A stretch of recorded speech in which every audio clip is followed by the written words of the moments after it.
Welcome to the Journey to Happy podcast, where you get concrete tools for mindset work, my best tips for lowering your anxiety. And you also hear funny and encouraging stories from me and others who have stories to share. Around here, you'll discover the easy way to stop overthinking, to get rid of self doubt, and finally embrace a calmer, more confident you. I am Olga, your host, a former therapist, a life coach, wife, blissfully an IVF mother, and a coffee lover. I'm excited that you tune in today, and I'm honored to be on the journey with you. Hello, everyone. Welcome to another episode of the Journey to Happy podcast. I am Olga, your host, and today I'm here with an incredible human being who I've had the privilege to coach for a few years now. And she's decided to be brave and come and share with us a little bit of her story for the purpose of just walking us through what kind of transformations can happen once we decide to do work on ourselves from a good intention, not from a place of wanting to fix us and change us, but from curiosity. What would happen in my life if I begin to work on my own mindset? Nancy's story is very special to me specifically because as a coach, I see this myself. I see it all the time, which is why I keep coaching. But Nancy has discovered for herself how this work has filtered through her family, her relationships, and how the work that she's done on herself that previously maybe Nancy would have said, that's selfish. Why am I spending money and time on me alone? Now she thinks there's no way around it because it has impacted her marriage, her husband, her grown children, and I'm sure her relationships with people at work. Like throughout the years, I've just heard you say things are so much better. And so that's what this episode will be all about, how working on ourselves is in fact far from selfish. And it has an impact far greater than we think. It's not just you who's getting the help. By you doing the work, well, you inspire others to do their work, and the transformation is phenomenal. And so I want to welcome Nancy, who is is a member of the Becoming the CEO of Your Own Life program, which is my most exciting program to coach in. It's a 12-month program. Nancy is just finishing this year's coaching program. It is not the first time that she's in one of my group coaching programs. She was in Journey to Happy, where this podcast was born. It was my first group coaching program. Loved coaching in group. And so then I moved on to more of a leadership and empowering women, more so than just getting them out of the rut. We just evolve into sustaining a mindset that allow us to show the world who's boss. And that's what we do in this program. Nancy is a nurse. She is a wife. She's a daughter, she's a wife, and she is a sister to all of my CEO ladies, as well as to her own siblings.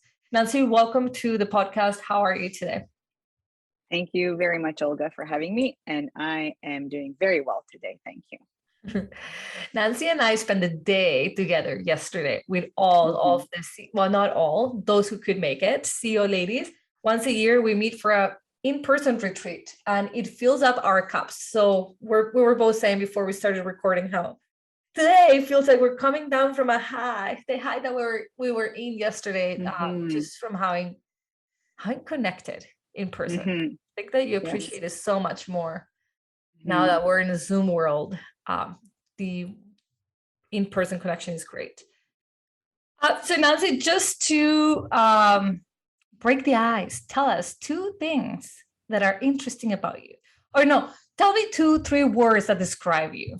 People who don't know you, like, what will be fun to know about you? I am a perfectionist, and Olga will be mentioning this throughout, I'm sure, as examples.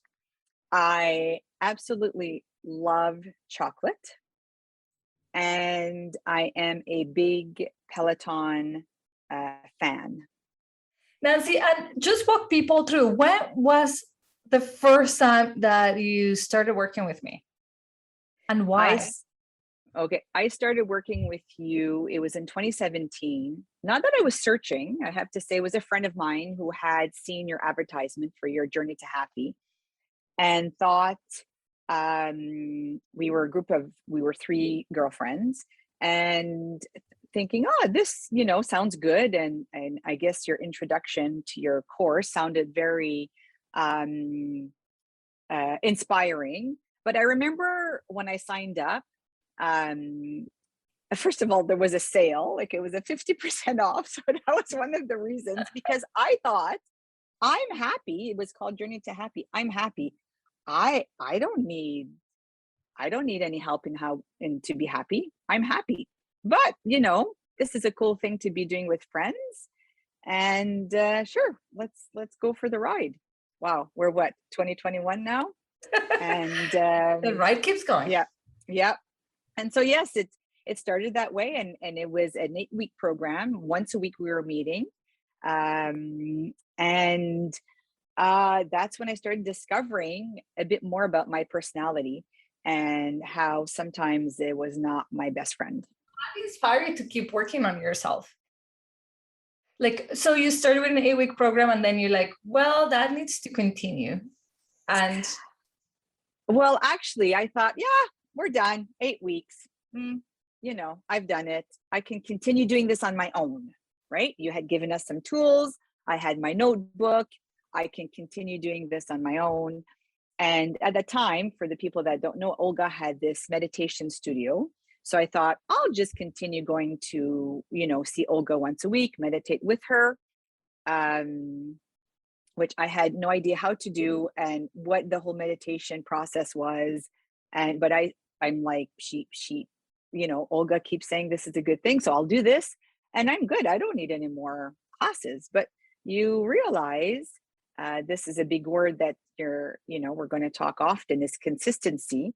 And it took me many years to figure out that consistency is the key. And so when you're out of the program and you don't have the motivation to continue on your own, then another course would come up, and I'm like, okay, I'm due for another course because I think I'm not as happy anymore, or something's bothering me and I'm not sure what it is, but something's annoying in me, and I didn't have that awareness to figure out what it was. So that's just how I would just keep going, another 8-week course. And then I remember there was this 6-hour course on a Saturday morning. And that's when Olga introduced the CEO of, well, it wasn't called CEO then, but Journey to Happy. But it was a 3-month program. I'm like, 3 months? For sure, I'll be done after 3 months. I will have known everything about myself. I just need that 3 months. That's it. Well, nope. But it's not coming, not coming from a frustrating place. You don't sound frustrated that you're still investing in yourself time and energy. And we went from once a week to meeting like 3 times a month. And I give you guys so much homework. And currently you pretty much hear me every day through our app, where we're talking to each other. And you're showing, you show up to every single call. You even show up to my free workshops. Anything that I put together, you're like, yeah, I'm coming. So how do you explain this to people who are listening to us and might be thinking like, oh my God, what is this? A lifetime? Like, is she really effective in helping if these clients are working with her this long? What would you say to somebody who's thinking that? So I would say I had the same thought. I remember when Olga said, I have my own life coach. I'm like, what? She has her own life coach? Like, this is madness. So that was a good sharing moment, because that really opened my eyes. And Olga had said, I don't just stop after 3 months. This will be an ongoing thing for the rest of my life. I'm like, the rest of your life? Oh my goodness. I'm not understanding this whole concept because I'm not on the same wavelength. So I started with that first 3 months. The thing is, when you start this journey, and I know and the other ladies in the group, which I call my sisters, the sisters of the soul, they'll agree, is as you're working through this, it's layers, and you discover there's another layer and another layer that you were not aware that is part of you, and that is maybe creating some havoc inside of you that you just don't know. And so the feeling, the high, I'm coming to you this morning on a big high, because I just see such positivity around me. And I feel so good about myself now. And I feel good about the people that I've chosen to keep in my life. Um, so it's not, you can try it, for the first year, because now it's now a commitment of a year. Uh, but for me, it's not something I'm ready to let go, because I know I still have more layers, and the work that you do is productive work and is effective. I agree with you. I have evolved as a coach. I started saying 8 weeks, thinking, oh, poor people, they're going to have to do this for 8 weeks. And in my experience, what ended up happening, I was on the 8 weeks, and it was my own students who would say, what's next? And I'm like, what do you mean, what's next? That was it. So then I had to say, like, yeah, why would I teach them next? And then I did 3 months, and I realized something very important that I realized is that as humans, we all have the expectation of have instant change, but nothing of depth happens in an instant or in short term. And we're talking about our mind, our relationship with self. Some of us have had dynamics with ourselves for years and years and years that maybe our parents had with themselves, and so on and so, so like to create an authentic change takes time. And that's one of the reasons I think it's important to hear it from people like Nancy, where they're not feeling that they haven't made progress. The opposite, they keep making progress, and their curiosity just picks to a point where like they want to know more.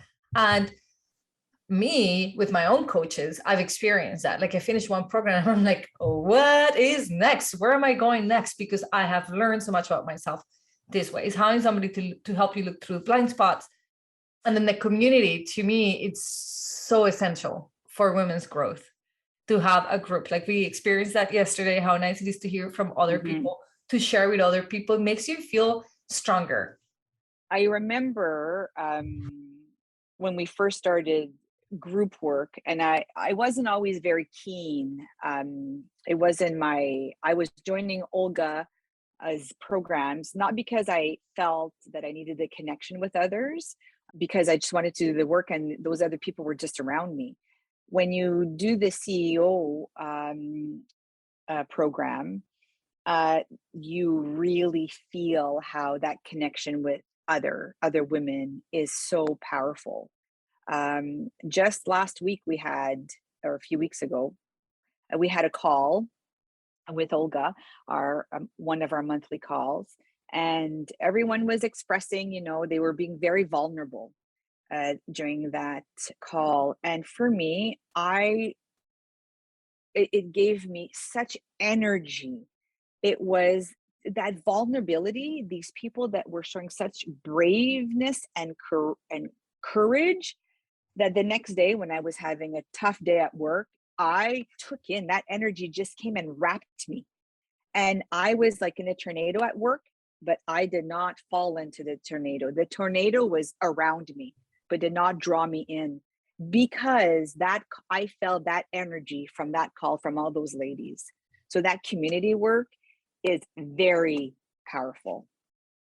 That community support, it's unbelievable. Yeah. And I love that you express it that way. It's sometimes you're on a high and other people are on a low, but even then you feel like so inspired about how they're handling their lows. And Yes. it is right now we're recording, it's like 11 months of being in the program. So it's a lot easier to be vulnerable, to say, I'm having a shitty day in front of people, because you've shared with these women now 3 calls or 2 calls a month for 11 months. So you get to know them, you get to normalize that not everybody has a great day always, or a great moment.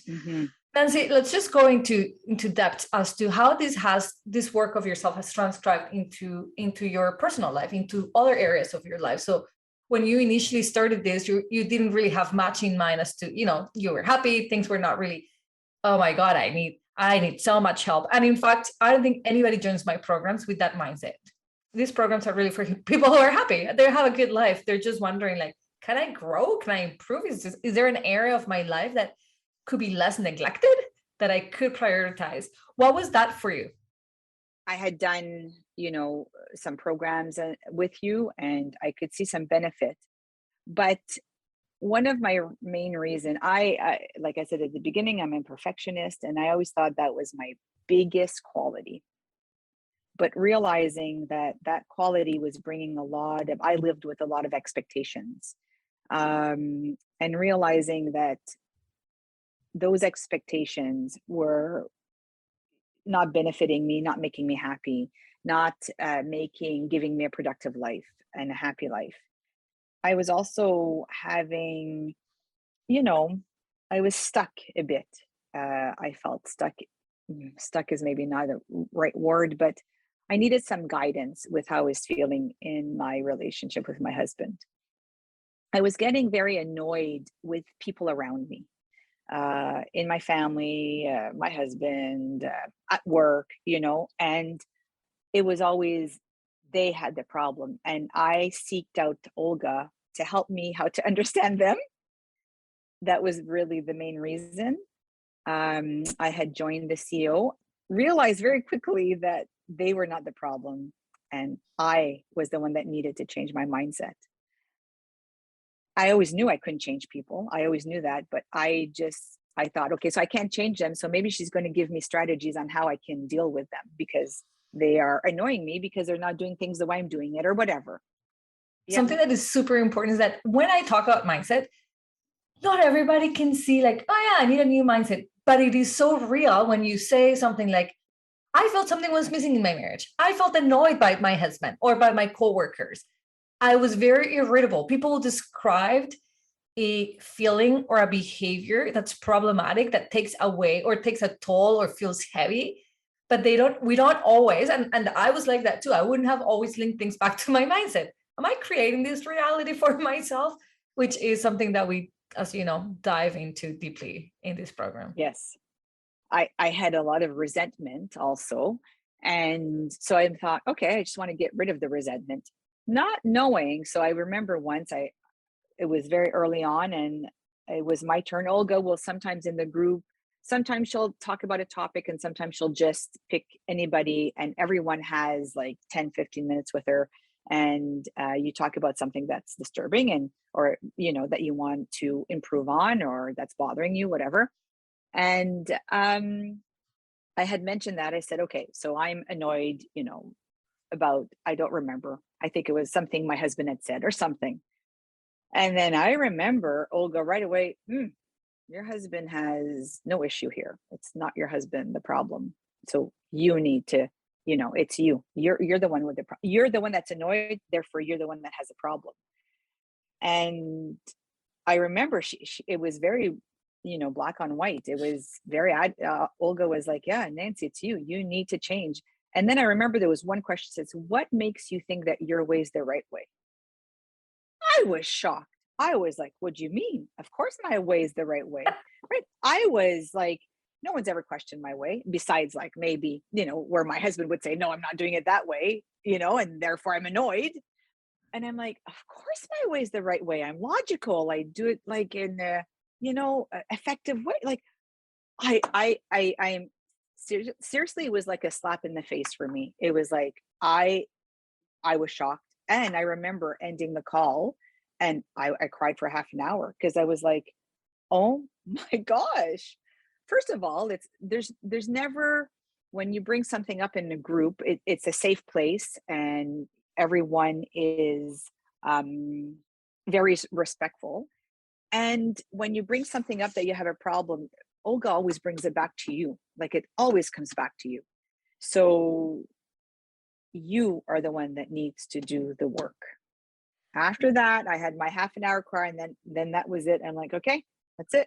Shape up. It's time to work. So it's interesting because when we first started working on that, one of the things I ask people is to tell me 3 main goals that they want to work throughout the year.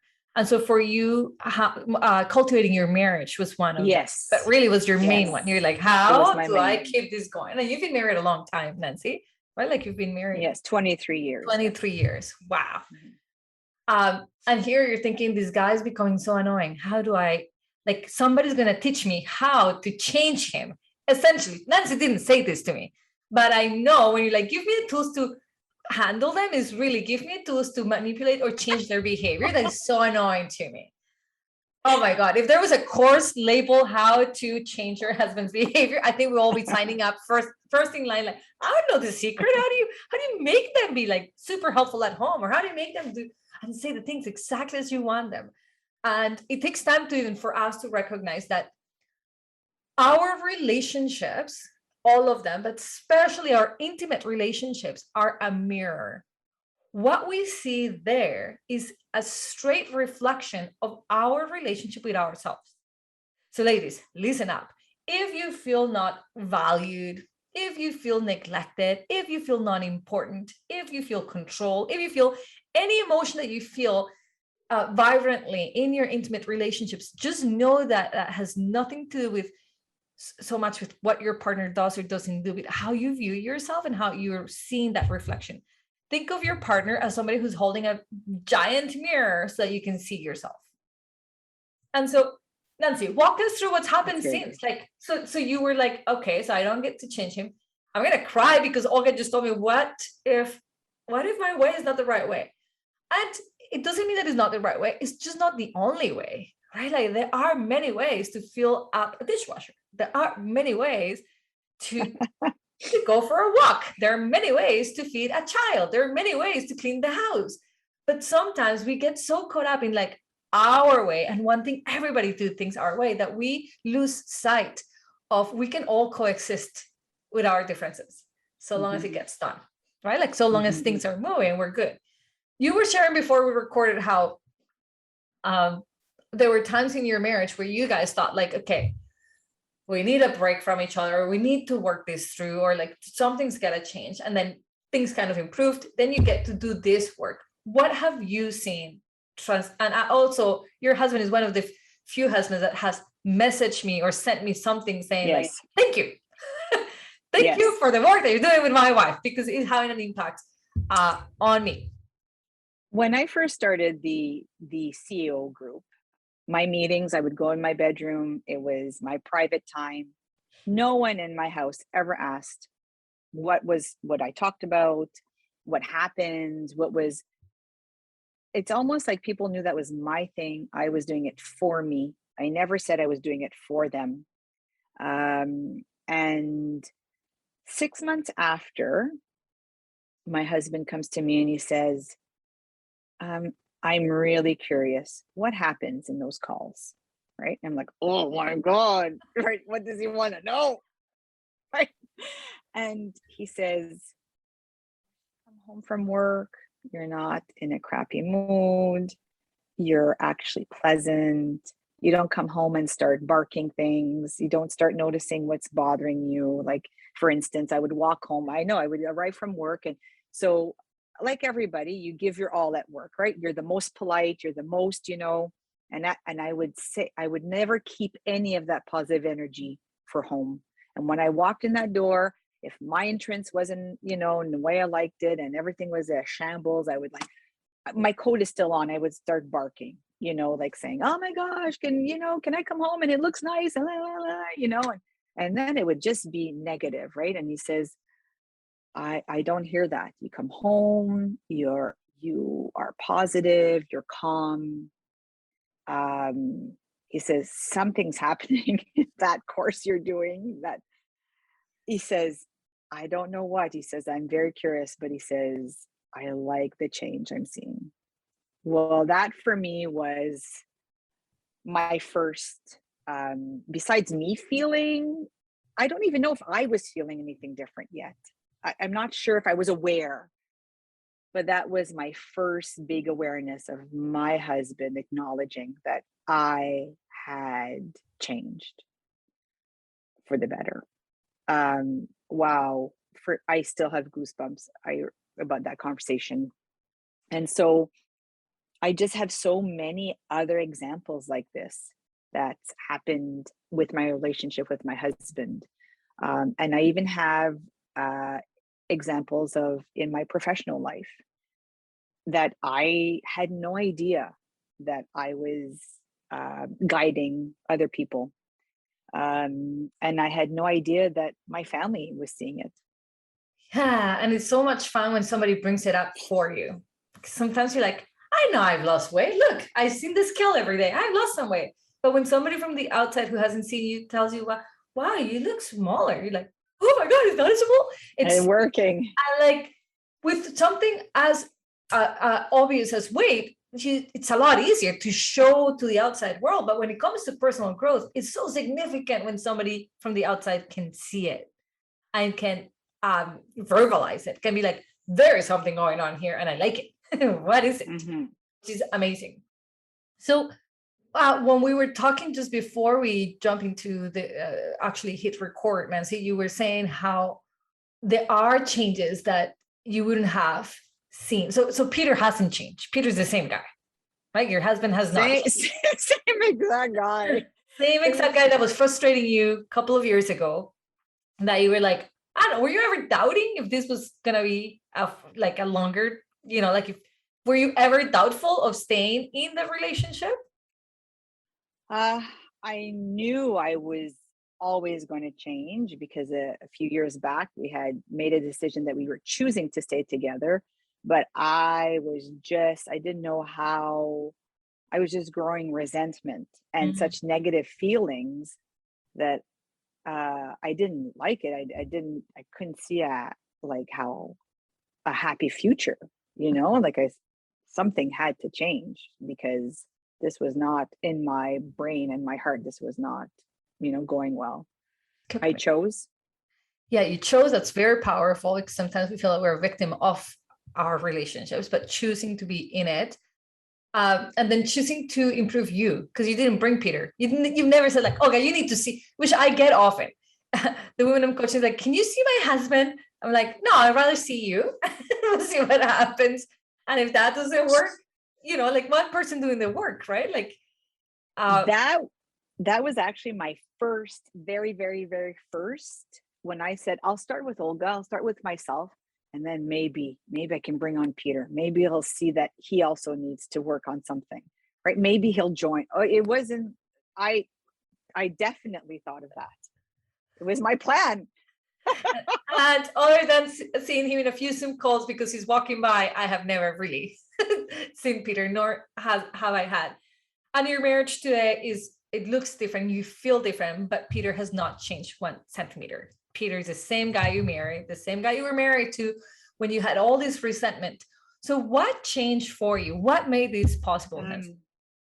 So for me, the end result is I was comparing. So that's a big word in our working on ourselves, is to not compare ourselves to others, right? There's all these words that we'll be throwing in. And I'm sure if you've all heard Olga's podcast from now, there's even abundance, gratitude, mindfulness, and meditation. But for me, I was comparing myself. I would see whoever that would give me an example of what their husbands did for them. And I'm like, oh, my husband doesn't do that. And I was only looking at what my husband didn't have, right? Always comparing, well, my husband, oh no, that's not my husband. Oh, well, no. Now I only see what is good about him, right? So I see what he has. I see what I like, what he has. I see his qualities. I see what he brings to our relationship, what he brings to even our children, like as a father. I see what he brings in his profession. Even this morning, he was sharing something about work before he went off to work. And it was like, oh, I'm so proud of you. They're so lucky to have you. And it's a genuine feeling when I say that. You admire him. Yeah.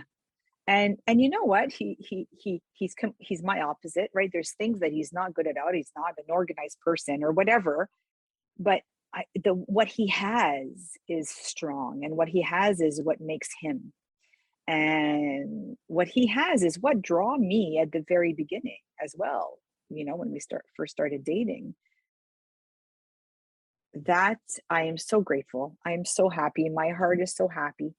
And no, it's not perfect. And no, and yes, but even in our discussions, we gather, we get together faster. We get to the middle. We commit faster than we've ever done. It's massive. I don't know how to say it to all your ladies. If you join the CO, or if you connect with Olga, it could be for various reasons. But you reach your goal, and I am cultivating a happy marriage. Like, that goal is there. It's achieved, and and I know it continues. It's not like, oh, check mark and that's done, right? It's just, Yeah. It's not linear. It's work that continues. And I just have to say that I became emotional hearing you say, like, I am cultivating this happy marriage. I don't think anything makes my romantic heart happier than people being happy in their relationship. And something that I see often is that people drop the relationship because they cannot see past their lacks of that other human. They cannot do any inner work to see how is this a reflection of me and what is there to do. Now, I'm not suggesting you stay in a very unhealthy, unhappy marriage indefinitely just because it's a reflection of you. There's got to be work, and there's got to be definitely enough meat in that relationship that you can hold on to and that is worth doing the work for. But my starting point will always be a self-reflection of me and how what I'm experiencing in this relationship may have something to do with the way I'm looking at it. Nancy just described to us, she went from resentment to admiration, and he has not changed. He's the same guy, same relationship, really, but she has done the work. What do you think, Nancy, allowed you to go from that level of resentment and annoyance to where you are today? I think, like we've mentioned before, I think I've mentioned this to you before, Olga. Now, I don't know if I qualify myself as I don't think I'm a difficult student, but I'm a student that takes longer to understand Olga's concepts. Olga, so I have these 3 pillars that I've discovered that are my base of that I always work on every day. And then the other work and the other ideas come and join or solidify my pillars. But my 3 pillars are my meditation, my daily meditation, my daily gratitude, and daily mindfulness. Now, meditation, like I mentioned at the beginning, I did not get it. I remember going to Olga's studio and sitting there and watching everyone, sit all their perfect posture and really look like they're in the zone and really meditating. And I would do 1 second, fall asleep. I don't know how many times I fell asleep. I needed a special chair because I couldn't sit up straight. My back was hurting. Gosh, I couldn't get the concept. And then Olga introduced mindfulness. And I remember she would tell me, oh yeah, man, even a few years later, Nancy, what's mindfulness? I couldn't even answer it because I could not understand what that meant. I remember you coming to the studio and like, oh, I had a mindful moment. And you described it, and I'm like, no, that's not it. Right. You were still thinking, you were still expecting, you were still in the future, and you were like, oh, are you kidding me? I thought I finally got it. I'm like, yeah, no, keep trying. Right? I get it now. I love my meditation. I never knew that I could do 10 minutes, 20 minutes. Now I'm even at another level where I don't need a guided meditation. I could just sit and meditate, but I much prefer my guided meditations, but I've just recently discovered I can actually meditate without guidance, which is, for me, I didn't even think I could make it there. Gratitude is I think, where brings me into my cultivating my marriage, because it goes with abundance. Abundance is when you look at what you have instead of what you don't have, right? So I started looking at my husband and saying, wow, those are really amazing qualities. Like, look what he has, look what he brings to my life, what he brings into my home, to my children, to our children, and that gratitude that brings me to abundance, and it's daily. I look at what I have. And then my mindfulness. My husband could teach about mindfulness. He doesn't know he does it, but he does it daily, right? And I never really knew he was doing it. I don't even know if he knows really that he was doing it, but to be in the moment, to live your day today, right now, like even now as you and I speaking, we're in this moment. We're not thinking about what I'm doing tomorrow at lunchtime. I'm talking now and living this moment now. those are my three like pillars that have really helped me. But my middle one, gratitude and abundance, I think is what brought me to my cultivating my happy marriage. That's so powerful. And I hope that everybody listening knows that this does not cost you anything. You don't need to go to a special place. They're simply mindset attitudes. It is a willing to sit down and breathe with yourself, focus the mind on what you're doing. Meditation allows you to understand mindfulness because it is bringing the mind where the body is. And when the mind goes away, you bring it back to where the body is. Gratitude. How is the practice of just, you don't even have to write it. I like writing it down. You don't have to write it down. You can just say to yourself in the mornings, wow, thank you for another day. I'm breathing. I've got a body. I've got a beautiful family. I've got a roof over my, things that are, they don't have to start with like right away your marriage, what you're happy and thankful for, but just in general, just cultivating that gratitude. And that will just inevitably just spread its wings all over your life. And so there will be a point where you just wake up and you're so thankful for a sunny day. You're so thankful for the vehicle you're driving. You feel like this, Chris says that I must have a quota of tears a day because I'm often like watery eyed just in appreciation of something, like, did my son just say that word? Like he just blew a kiss at me and it was so spontaneous. And it's like the first time, like I dive in that moment. Like I get like, so I don't want to say lost because it's the opposite of lost. I get so in depth with those moments that you just feel like, oh my God, how lucky am I? I feel like a millionaire almost every single day because I can land into this gratitude, like what it would feel like to win the lottery. That's what sometimes my life feels like, just being grateful for the fact that I'm breathing.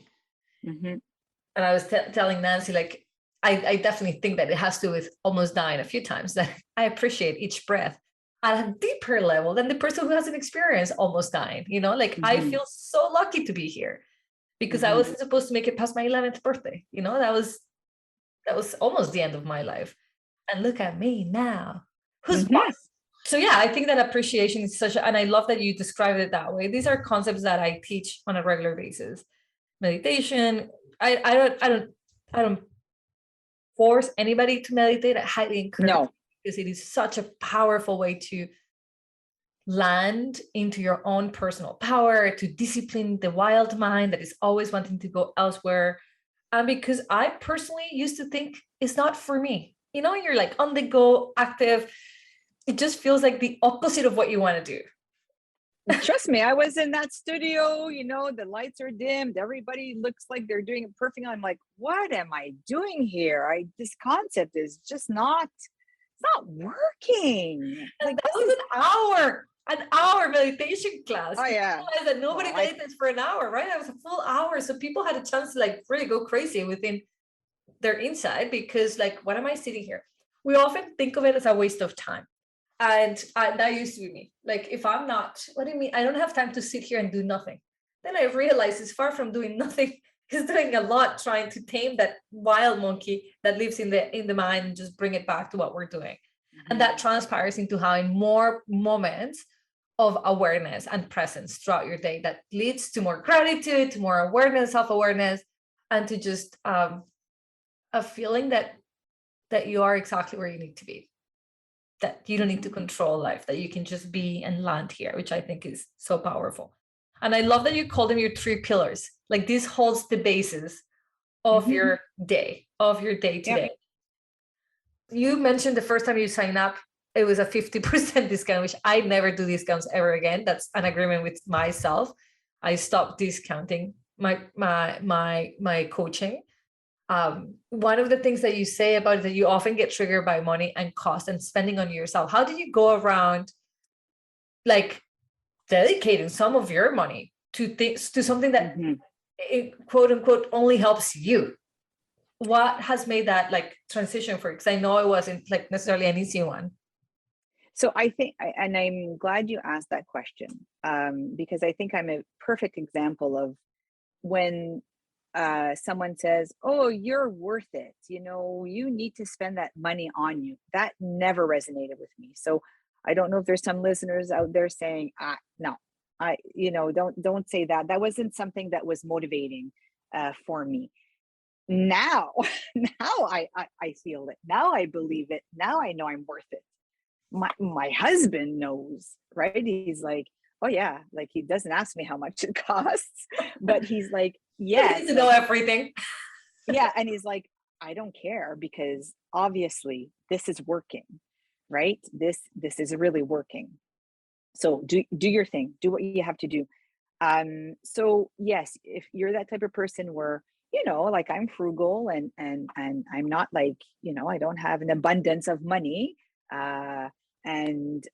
But if you're that type of person who says, well, I can't spend that much money. Yes, yes, you can. It's all about priority. I can go up and down and talk an hour about you know finances and stuff, but you see, I remember when I first joined, remember I said it was just these courses here and there, blah blah blah. But when I finally got annoyed with myself, right? I was annoyed by other people around me.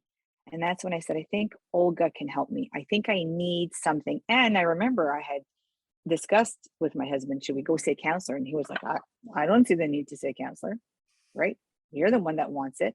So I think my annoyance was so strong that that's when I said, I need to do something. And I think it's the priority. It's the same thing when you say you don't have time to do something. We all make time, right? We make time for what we want and what we love to do. Um, I make the time for this. The same thing. So I decided that this amount of money per month, per year, it doesn't even equal the happiness I feel inside, right? It's how I feel inside and the work I've done does not equal that price. It's way higher. It's worth more. So yes, you're worth it. Yes, you need to. Um, I think as women, we're always put on the back burner. And life is short. There's all these little phrases. Life is short. You spend on yourself. You deserve it. But it's really once you realize what really happy is. Remember, I was a happy person in 2017. If I compare to now, this is happy. So much. And like we were talking about talking to your future self, right? Like Oh, yes. visualizing this Nancy and what she would have said, like, you think you're happy now, wait until you actually get rid of these annoyances that are chipping away at your marriage. And I love how your husband had the wisdom to say, I don't see anything wrong with our marriage. And that those are the moments that sometimes we take it personally, like, you don't care, you don't want to Mhm. address what's wrong. But it is so important when we have brilliant partners on the other side that can say, I don't have an issue. If you have an issue, go do something about it. And as that could be a threatening thing sometimes for women to hear, like, what, you don't want to do this work? When you own it, this is why my program is called Become the CEO of Your Own Life. You're not longer waiting for others to take steps, as I hear often. I'm just waiting for him to then take the initiative and then I'll do something. Like, why? You might be waiting forever because his needs might be completely opposite of yours. And whereas we're emotional and we want to know, we're going to get to the answer of things, this is it. You work on you. You get to the answer of how to love yourself so deeply. You get to the answer to uncover your own insecurities. Like Nancy was saying, the onion, peel the onion, get there. It's not scary. I promise you, it's not a scary process. I hate doing scary things. It's not a scary process, but it is fascinating. No. Mm-hmm. Right? Like we don't do It's scary things. We don't do things that you're like, this is an awful place to be. no, no. You may have fear because it's an unknown and you're afraid it's going to be discover something awful about yourself and but then you'll realize that's what we call a limiting belief or whatnot. But it is definitely not scary. It's actually more empowering and gives you this energy of life that you never had, or maybe you did, but anyways, for me, I this type of energy and empowerment I don't think I've ever felt before, besides when I delivered my children. For me, like even at one point, I think Olga mentioned it briefly there. My husband, I was having a one-on-one call with Olga, and my husband just came in and just said, thank you. Thank you for what you're doing. I don't think he would have, I didn't ask him to do that. That was really him, genuine self that said, oh my gosh. Now, he doesn't realize, but there's some changes that he's maybe made himself because I've made my changes, right? Because you're interacting And with him differently. So he responds differently. mhm. I wanted to say there was once I had channeled Olga, I had consulted Olga, and this is the great thing about our group is we have this app and we can go on this app and we talk to each other daily. We can. We leave either text messages or voice messages, and you can do it privately with Olga, or you can do it with the group. And I had gone privately. I didn't feel I wanted to share with the group right away. And I had gone to Olga and I said, "Oh, we're like my husband and I were in a very massive fight here, and I need your guidance." Well, what do you do when you're with girlfriends, right? You go and bash. Like I would go to work or whatever, and if you go to your girlfriends and you're like, then your girlfriends take your side. They're like, "Oh my gosh, she's such a," and you can think of all the words we can imagine, right? I'm not going to say them on air because it's not appropriate, but um so you're expecting like, and then that's all you do. You bash your husbands, right? You're like, "Oh, what a horrible thing to do." What it leaves you even more like Frustrated. negative and Everybody thinks what I think. pissed off, Yeah. right? Like, so not that I was expecting Olga was going to do that, but I was kind of maybe expecting like, "Oh, Nancy, yeah, like here's a solution and how yet again, here's a solution on how you can." No, no, Change. no, that's yeah. But hold on. You were really expecting some validation that I would say that is an awful behavior of your husband. What an ass. Yes, actually, I was expecting it wasn't your fault, Nancy. Yeah, Oh, you're right. That's what I was expecting. Not bashing him or anything, and not saying poor you. No, it was yeah. No, I see it. It wasn't your fault. No, did Olga say that? Olga said, Nancy, your husband's hurting. Obviously, if he's this upset, my husband's hurting. I'm hurting. Like what the heck, right? And she's like, no, your husband's hurting. Now it's you. You came to me, you have a problem. What? You mean this is my fault? Partly no. She was right. All of the strategies, what she told me to do was massive, where we opened up after our fight and we oh my gosh, it was like this connection him and I had probably never had or never discussed. And then I discovered how he felt and she was right. He was hurt. Like he was right. And it was okay, yeah, I need to work at this. I need there's something that happened in this event that I need to work on. And then he has to figure out what he has to work on. And it was also you discover like when you peel, I talked about my three pillars, but then you discover these, that like the onion peel. Then I discovered another part of my personality that, I like to fix things and I want to fix arguments. And the moment there's an argument, instead of taking time, being patient, living in the moment, we have this expression that one of our soul sisters said, you live in the mud, you stay in the mud for a little bit. And then it's all these things like it's this discovery and you bring it onto your relationships like so what happened it's with very that powerful. big fight? You thought, okay, like things are not going to improve. What if he leaves? What if I leave? Like, I'm sure the dramatic mind went there. You call your coach, Akami, and I'm like, okay, I see it. First of all, I wasn't freaking out, right? Like I wasn't thinking like, this is really bad. I'm like, oh, I'm stepping away as an outsider and I can see people are hurting. How do people behave when they're hurting?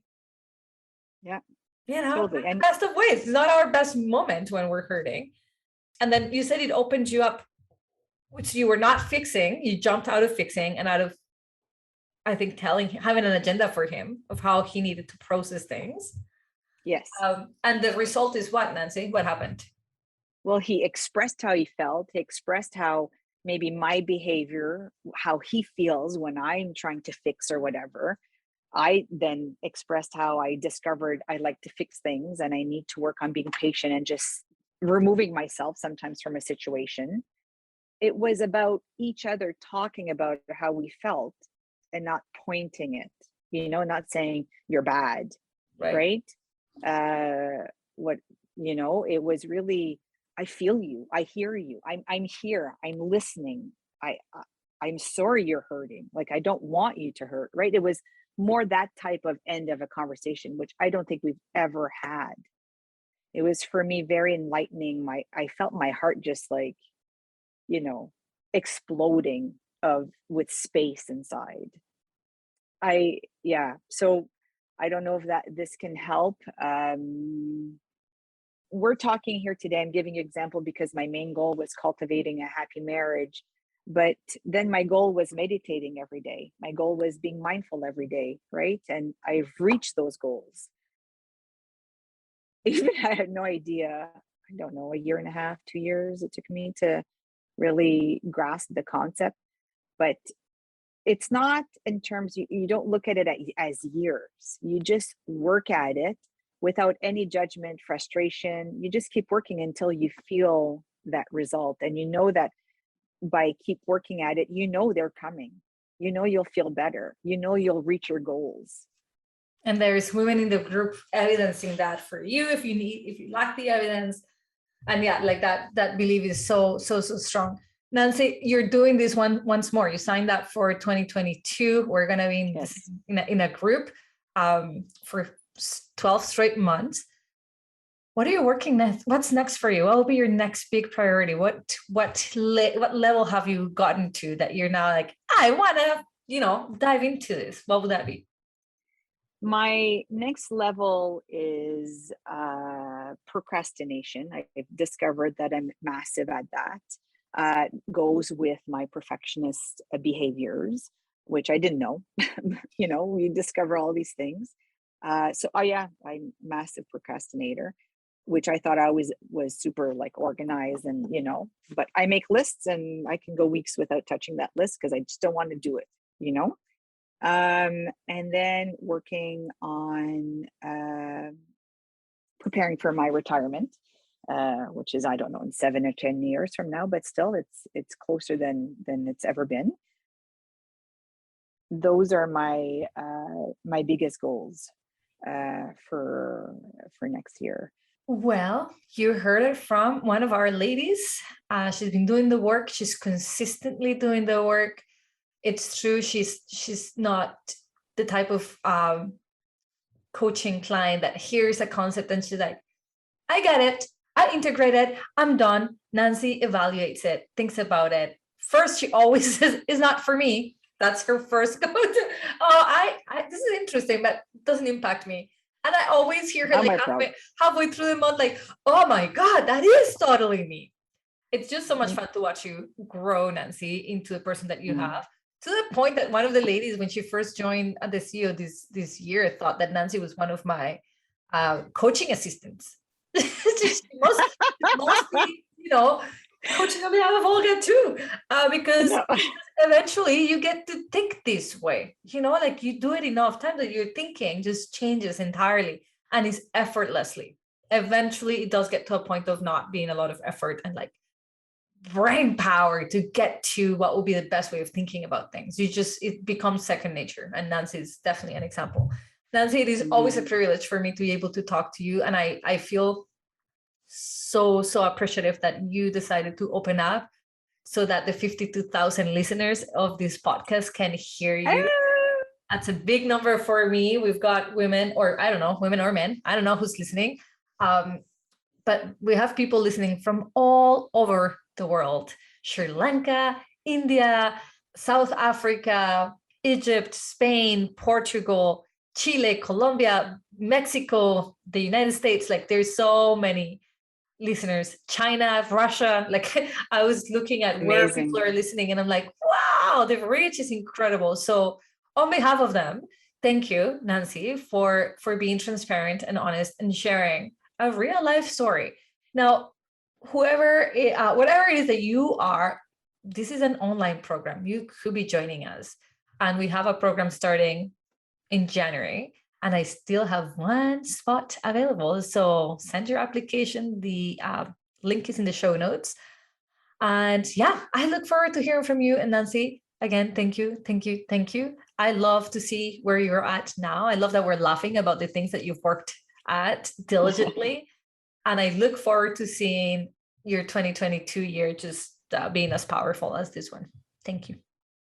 Thank you, Olga. Thank you so much for you. I wouldn't be here without you. And I want to say to all those listeners, you have it in you. It's in you. You just are not aware, but you have the power in you. I'm sending you all my love. I love this. You're just not aware, but it's in you. I support that thought 100%. Yes. Mhm. All right, everybody. This is it for today. See you guys next Monday. Bye for now.